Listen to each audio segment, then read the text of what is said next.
Hello दोस्तों। आज मैं आपके सामने लेकर आया हूँ क्लास 10th का क्षितिज का जो चैप्टर नंबर 2 है बाल गोविंद भगत कहानी में।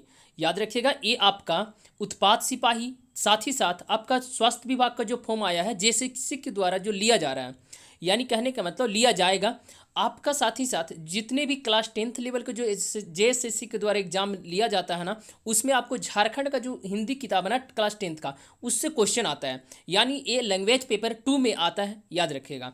मैं बिना लेट किए आपको यहाँ बाल गोविंद भगत के लेखक हैं राम वृक्ष बेनीपुरी, और राम वृक्ष बेनीपुरी के बारे में मैं पूरे डिटेल से बताऊंगा, और साथ साथ क्वेश्चन भी इनका बताने का कोशिश करूंगा। और बहुत ही अच्छा क्वेश्चन मैं सीरीज लाया हूं। इसके पहले मैंने नेताजी के चश्मा यानी स्वयं प्रकाश के द्वारा लिखा गया है जो, उसके बारे में पूरा डिटेल से मैं अपलोड कर दिया हूँ वीडियो, आप जाकर चैनल में देख सकते हैं। यहाँ मैं बिना लेट किए आपको बताता हूँ कि राम वृक्ष बेनीपुरी यानी लेखक परिचय बताने का कोशिश करता हूँ। लेखक परिचय में यहाँ देखिएगा, राम वृक्ष बेनीपुरी के द्वारा लिखा गया जो कविता जो कहानी है वो है बाल गोविंद भगत। बाल गोविंद भगत एक कहानी है, संग्रह कहानी है, जिसमें जिसका जो लेखक है राम वृक्ष बेनीपुरी है। तो मैं इसका ट्रिक भी बनाया हूँ कि राम का भक्त बनो, यानी राम का भक्त बनो, भगत बनो। इस तरह राम से हो जाएगा राम वृक्ष बेनीपुरी, अब भगत से हो जाएगा बाल गोविंद भगत। राम का भक्त बनो, ये यहाँ मैं ट्रिक लगाया हूँ। अब मैं बताता हूँ राम वृक्ष बेनीपुरी के द्वारा जो लिखी गई है रचनाएं हैं, इनका जन्म कब हुआ, कौन से क्लास तक पढ़े थे, एक कब जेल गए, क्या इनको इनसे जो भी रिलेटेड क्वेश्चन बन सकते थे, मैं यहाँ बहुत ही अच्छे तरीके से बनाने की कोशिश किया हूँ। वीडियो अच्छा लगे तो चैनल को सब्सक्राइब कीजिएगा, लाइक कीजिएगा और शेयर करना मत भूलिएगा। राम वृक्ष बेनीपुरी की अगर बात किया जाएगा ना दोस्तों, तो 1899 में जन्म होता है, वो भी बेनीपुरी नामक गाँव में। ये बेनीपुरी गाँव का है तो मुजफ्फरपुर बिहार में है। इनका मृत्यु की अगर बात किया जाएगा तो 1968 ईस्वी में हो जाता है। तो दो चीज़ें यहाँ से याद रखिएगा, बेनीपुरी जो शब्द आया है ना, बेनीपुर से आया क्योंकि इनका गाँव का ही नाम था बेनीपुर, मुजफ्फरपुर बिहार में पड़ता है। 1899 में इनका जन्म होता है, 1968 में इनकी मृत्यु हो जाती है।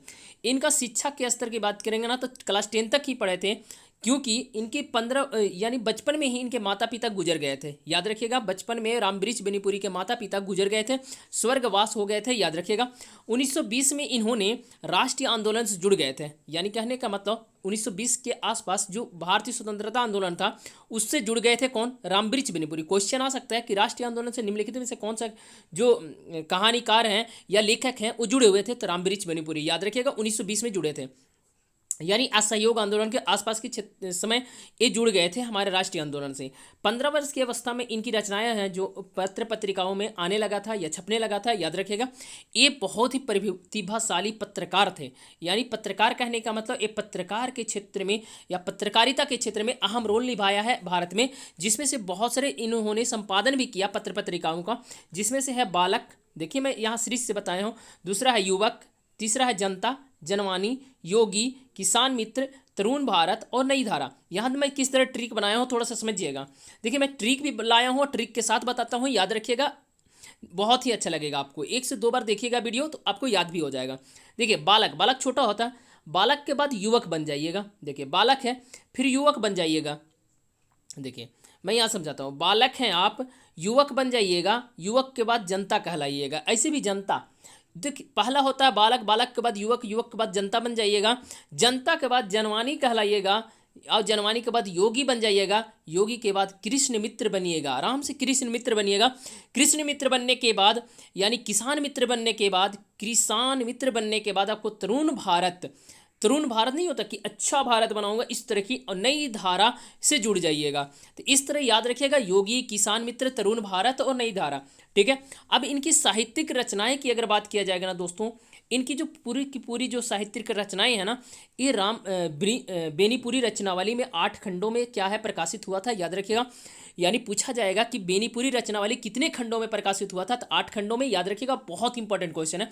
इस तरह के प्रीवियस एग्जाम जो हुए थे ना क्लास 10th का, हिंदी के पेपर आप जाकर देख सकते हैं। उत्पाद सिपाही हो गया, अन्य भी जो भी एग्जाम हुए हैं ना हिंदी का, उसमें आप जाकर देख सकते हैं, बहुत अच्छे अच्छे क्वेश्चन बनाए जाते हैं ये हिंदी से। याद रखिएगा, देखिए इनका जो रचनाएं हैं ना, कहानी में अगर बात किया जाएगा तो चीता के फूल है, अम्बा पानी जो है ना इनका एक रचना है जो आपका नाटक है, पतितों का देश उपन्यास है, पैरों में पंख बांधकर यात्रा वृतांत है, जंजीरों और दीवारों की अगर बात करेंगे तो ये संस्मरण है इनका, माटी के मूर्ति की बात किया जाएगा ना तो ये रेखा चित्र है। ऐसे भी मूर्ति चित्र होता है ना, तो इस तरह मैं यहाँ से थोड़ा सा ट्रिक बता दे रहा हूँ, समझ जाइएगा। देखिए और नीचे ट्रिक भी बनाया हूँ इन रचनाओं का, याद रखिएगा। थोड़ा सा देखिए, कुछ कुछ जो मैं बता दे रहा हूँ याद रखिएगा।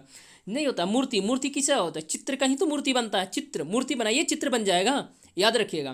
पैरों में बांध कर, पैरों से क्या चलेंगे? यात्रा वृतांत। तो पूछा जाएगा कि राम वृक्ष बेनीपुरी का निम्नलिखित में से कौन सा यात्रा वृतांत है? तो पैरों में पंख बांध कर, नहीं होता, यात्रा करेंगे तो पैरों में पंख बांध कर करेंगे, ये चीज़ जो होती है ना। अब देखिए, अम्बा पानी, अम्बा पानी नहीं होता है भाई, यहाँ देखिए थोड़ा सा समझिएगा, मैं किस तरह समझाने की कोशिश कर रहा हूँ, याद हो जाएगा।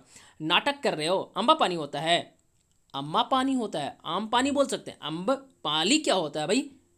अम्ब पाली कुछ होता है? नहीं होता, तो अम्बा पाली बोलते हैं। तो नाटक कर रहे हो बोलते हैं ना, नाटक जैसे करेगा, ये चीज़ समझो। अब चीता के फूल एक प्रकार की कहानी संग्रह है और साथ ही साथ पतितों का देश जो है ना उपन्यास है।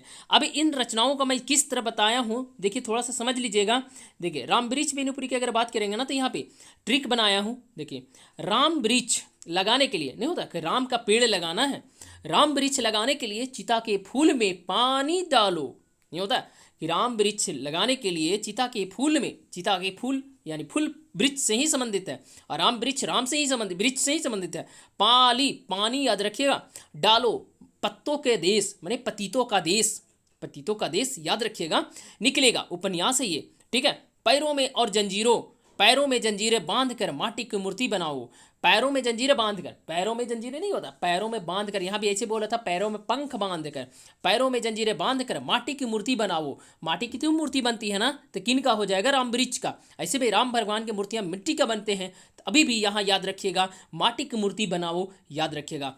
बहुत अच्छा ट्रिक है, 2-3 बार पढ़िएगा, याद हो जाएगा, इसमें कोई दिक्कत नहीं है। अगर वीडियो सीरीज अच्छा लगे तो चैनल को सब्सक्राइब कीजिएगा, लाइक कीजिएगा, शेयर करना मत भूलिएगा। इस तरह के वीडियो के लिए मैं हमेशा इस चैनल पर डालूंगा और टोटल हिंदी का कंप्लीट कोर्स कराऊंगा, और साथ ही ट्रिक। और कोई आपको यहाँ ऐसा नहीं है ना कि कोर्स का फी लिया जाएगा, कुछ नहीं है।